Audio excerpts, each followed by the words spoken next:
My first guest tonight has received five Emmy Award nominations for his work as Dr. John Carter on television's most popular show, ER. Please welcome Noah Wyle.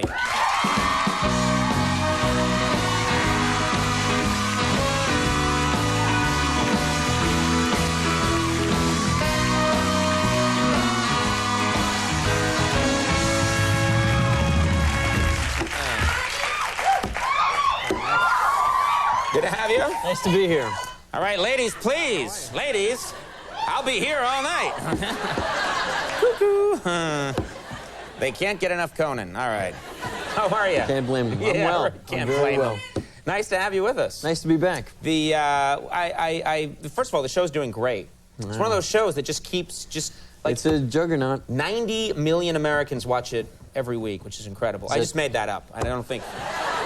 That sounded like a lot to me. They shoved an NBC chip into my brain, and no, it's doing really great, but I do have a question for you about the ER hospital. Please. Every week, there's either a fire there, an explosion, a gang fight, shootings breaking out all the time in random parts of the... Is this a hospital that you would recommend to your friends? Not if you were interested in surviving. No, I wouldn't recommend it to our friends. Yeah, we've had... You forgot about the floods and the electrical outages and the bazooka that got misfired in the FBI gun battle. Yeah, there's been quite a lot of excitement these last couple of years. Yeah.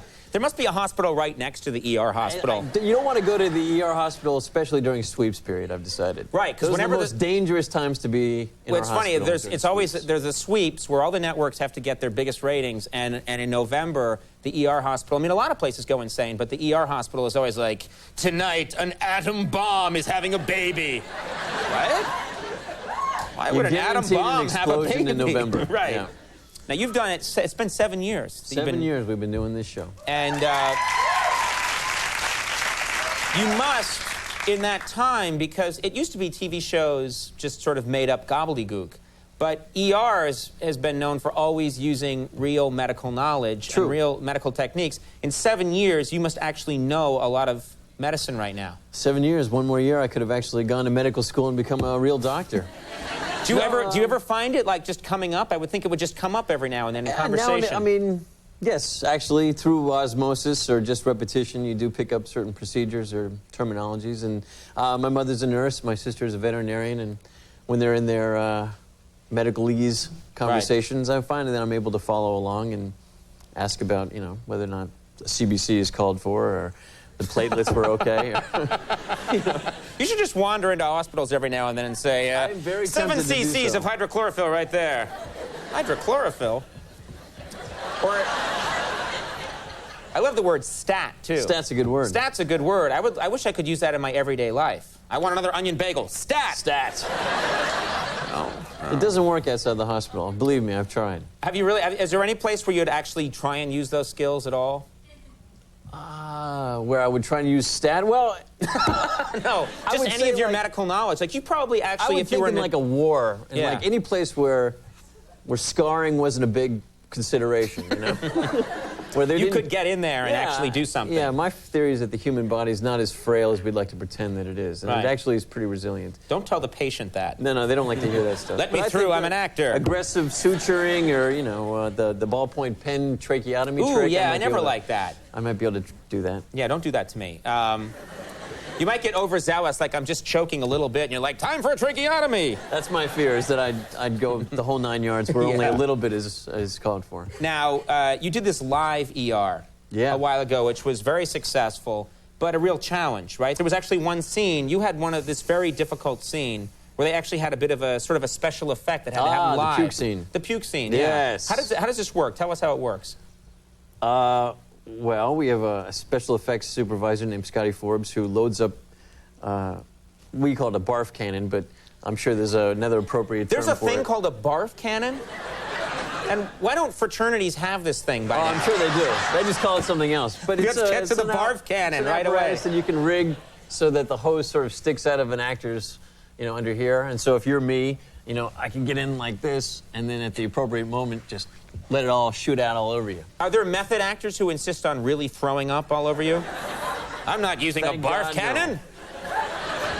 No. You know, we use different stuff. The barf cannon. What do they use for the... There's a Mexican rice milk drink called horchata. that if you put peas and carrots into it, looks pretty good. That's if you're going to projectile I think it. the horchata people are really happy right now. You're going to get some horchata tomorrow, I guarantee you that. Horchata looks like vomit. Oddly enough, yes. No. Excellent joke. Yeah, nicely done. Oddly enough, Dinty Moore stew is another, we use that a lot too. You were this close to getting a Dinty Moore commercial until now. There goes that. Do they use it? They actually use Dinty Moore sometimes. We use Dinty Moore stew when it's just when an actor's just got to give you one gag's worth of vomit, and they can put it in their mouth, and they just let it go. I thought you were saying for a second that we use Dinty Moore to make people vomit. So that would really make them happy. Yeah, I don't want to say anything about Dinty Moore. Those guys are, those are heavy hitters. I'm just picturing my wife watching the show tonight going, you talked about the vomit on the show again? Of all the things you could have talked about, you're talking about the vomit. Vomit fascinates me. Does it? Yes. And it's all we'll ever talk about. The last time you were here, you were saying that they were planning an E True Hollywood Story for Not you. a True Hollywood Story. Which one was it? The other one, where there's no bad second act, where there's no tragedies. I thought they did that. They made everybody's life tragic, no matter who they were. If you don't have a tragic chapter, they do an E-celebrity profile. Thank you very much. E-celebrity profile is nicer. I thought it was a True Hollywood, and I thought nothing bad has happened to Noah Wyle. Knock on wood, no. Thankfully. That's not wood. It's this is fiber foam. Yeah, it turned out all right. It's a bit like watching yourself get eulogized at a young age, but. Was everybody pretty accurate, or were people showing up who said they were your friend? My family were all interviewed, and they're not necessarily camera savvy. And I've decided my mother has a doctorate in revisionist history. The stuff that was coming out of her mouth was unbelievable. What was, good or bad? What kinds Just sort of, Saint Noah stories, And then he worked with the lepers in Australia, and then he treated the sick and cured polio, and, gave his allowance away to the blind. Then he learned to fly. Then he learned to fly. Stuff that you're just going, oh, Mom, come on. That's a good problem to have. My mom would be like, he never loved me! Tone it down, Mom. You, before we go, I should mention you got married in June. So congratulations. That's a nice thing. Thank you very much. It seems like such a silly thing, but, most people can just get married. But in your situation, you'd have to worry about tabloids bothering you. Was that a problem? It wasn't really a problem. Thankfully, Billy Bob Thornton and Angelina Jolie tied the knot on the same day. So I think they bore the brunt of the helicopters and tabloidal coverage. Was that planned, or you just didn't know that? No, it was purely an accident. And actually, class act that he is, he sent us some flowers saying, congratulations, you picked a great day. And it was a wonderful day. It was perfect. Well, I've met her. She's terrific. She's very really fond of you as well. What the hell am I doing? It's time for some Dinty Moore, I think. I wonder if there's a Dinty Moore commercial on tonight. Probably not. I hope they're not one of your sponsors. Not anymore, anyway. What's the drink? Ochaka? Horchata. Horchata and Dinty Moore. That's a fine meal. You can... ER, of course, is on Thursday nights at 10 o'clock on NBC. Noah, it's always great having you here. Well, thanks for being here. Noah Wyle, everybody. Louis C.K., very funny guy, coming up. We'll be right back.